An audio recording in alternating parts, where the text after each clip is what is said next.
Hey viewers, what's going on? Welcome to my new playthrough, my new replay. This time I'm doing Donkey Kong Land on Game Boy.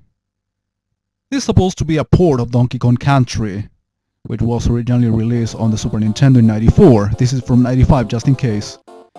This is not necessarily a port, in my personal opinion. I mean, it is a completely different game, but based, obviously, on the original game. If you wanna call that a port, fine, but for me, it is a different game. You know, themes are pretty much repeated. Jungle, snow, ships, temples, you know, aquatic levels, etc. But you also deal with newer stuff. Type of levels that you never saw in the original game, which provides a touch of originality, if you will. That's why I do not consider this particular game just a mere port of Donkey Kong Country, but a complete different game instead. The sequels to this game, in this case Donkey Kong Land 2 and 3, are more stick to the original games, if you ask me. I mean, in terms of themes as well. I mean, they don't offer anything completely new as this one offered, at least. In Donkey Kong Land 2, the map was pretty much the same, with some slight differences. You will notice when I replay that game. And in Donkey Kong Land 3, the map is completely different as well. So basically, the one that introduced the most changes was Donkey Kong Land 1.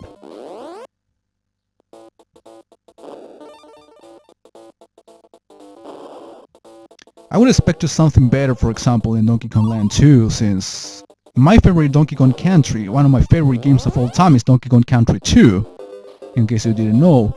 So when I first played the Game Boy port, I expected something a lot more.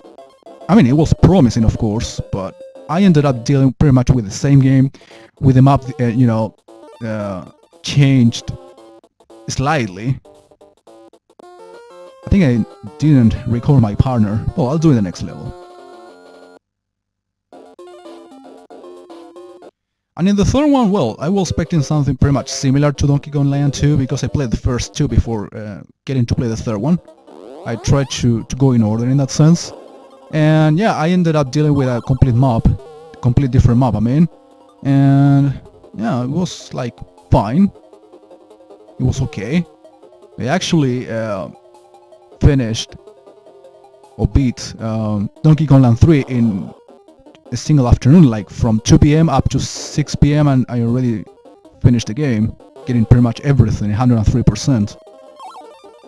It was really easy, considering that I actually had beaten all the other Donkey Kong Country and Donkey Kong Land games before, so I had plenty of experience. And the game itself wasn't difficult at all anyway, didn't offer anything new.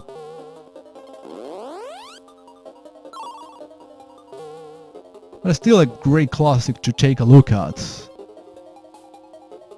Especially, for example, if you didn't have access to play, for example, Donkey Kong Country and Donkey Kong Land, as well as the sequels. So it is not necessarily a way of replacing the original game, but at least to have a similar experience.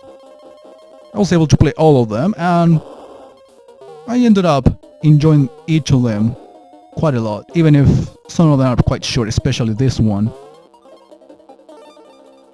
since it has only 4 worlds. I mean, each world is really long, like 10 levels in each, but still, you can beat it in 1 hour, between an hour and a half. It doesn't take longer than that, of course, dying a few times and everything, but still, I can beat it in 1 try even. Not in this case, of course, because I have other shit to do. I'll be resuming the recording, and you will see that this is not going to be long or difficult whatsoever. As you can see, some of the changes you can see here in comparison to the original games is the life system. In the 3 games you deal with hearts, which replace the balloons. I mean, it's still grabbing balloons, like now, see? But instead of getting balloons at the top of the screen like the original games, even just like Donkey Kong Country Returns on the Wii, you deal with hearts. And even if you complete a row down there, I mean, I surpass it way more, you are still getting lives there, so you can get easily 99 lives here. Even if you see up to 20 hearts, I think, at the bottom. The bonus game is in here. Down there. This deal or change, these little coins you are getting. In this special bonus game, if you, of course, grab the coin, you get an extra life. But I failed 3 times. I couldn't care less since I'm pretty good at this game. I don't need to get so many lives, extra help or anything like that.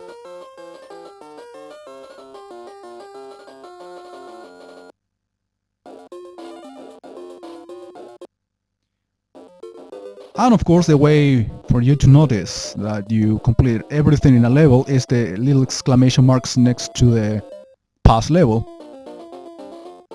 Right, I wanna play this game or this level specifically twice. Because after this you have to select or choose one way, one path to either a snow level or a jungle level. I want to play them all, of course. It is a requirement if you want to get the 100% here. I mean, it's not necessary, but I want to make it necessary since, well, this is one of the type of platformers in which I want to get everything. I'm missing something right here. Everything which is, of course, required for the 100% completion. Not necessarily all bananas and all coins on the way. But it would be useful for the ones who haven't played this game and want to take it a look, you know, as a guide, if you will.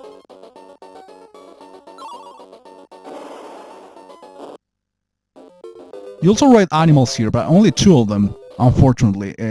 Rambi, as you could see in the first level, and Espresso, which can be gotten in this one, in a little bonus game later on.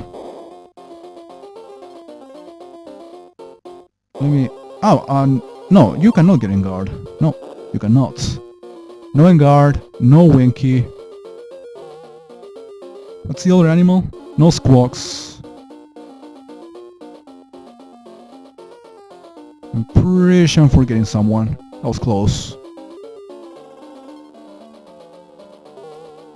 I know Donkey Kong Country 2 and 3 had 5 animals. You can ride them all in the sequels to Donkey Kong Land series even. But not riding them, but transforming into those animals instead, which is, you know, started to be used in Donkey Kong Country 2. As you know, this is Espresso.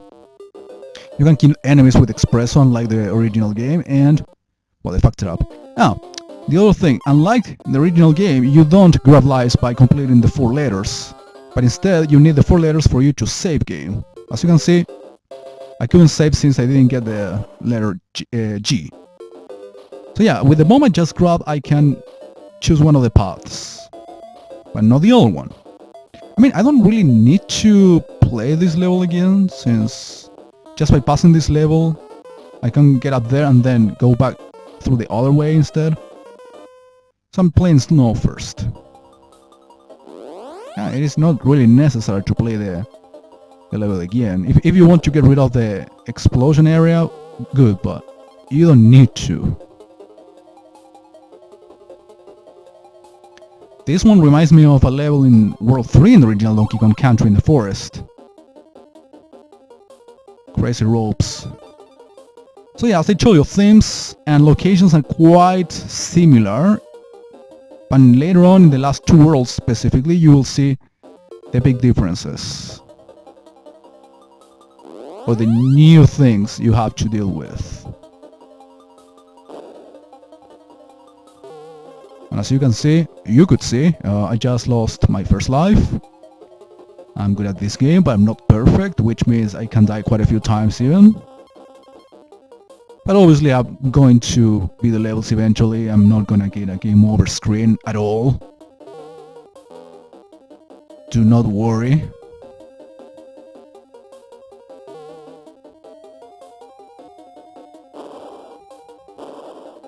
There we go. See the barrel down there? Of course, it is a bonus game. Or bonus stage. No, I'm not gonna bother with those coins. I mean, I can give them a try and get quite a few lives even, but... what for?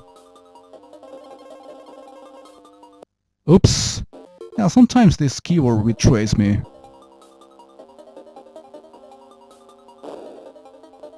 Not everything is my responsibility.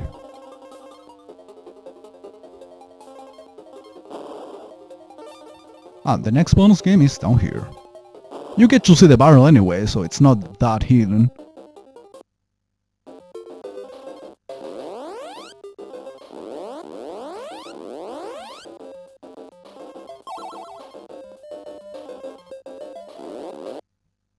Lots of coins.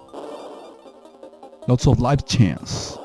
See, sometimes the button just doesn't respond immediately when you want it to. It's so strange. And I'm blaming on this keyboard, I insist.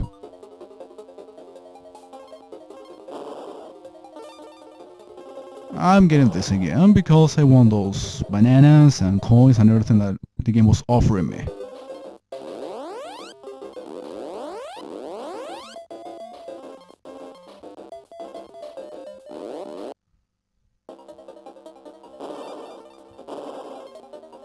Yeah, you gotta hit the button strongly. See, you saw the exit right here, but you can keep going and get some more stuff. Quite a few levels have this little feature.